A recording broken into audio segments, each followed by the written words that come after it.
بسم اللہ الرحمن الرحیم۔ میں اس وقت مخاطب ہوں اپنی اعلیٰ عدلیہ سے، چیف جسٹس پاکستان سے، اطہر من اللہ صاحب سے۔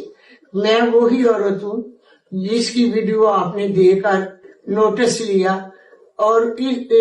لیا تھا۔ میں آپ کی شکر گزار ہوں۔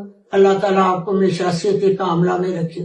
ابھی مجھے پتا چلا ہے کہ میرا بڑا بیٹا عمر ڈار اغوا ہو گیا ہے اور اسے اٹھا کر لے لیا۔ میں بہت پریشان ہوں، میں ایک ماں ہوں۔ میں آج ہو کر بیوہ عورت آپ سے اپیل کرتی ہوں کہ آپ نوٹس لیں اور میرے بیٹے کو عدالت میں بلایا جائے، جو اس کے مقدمات ہیں ان کا وہ سامنا کریں۔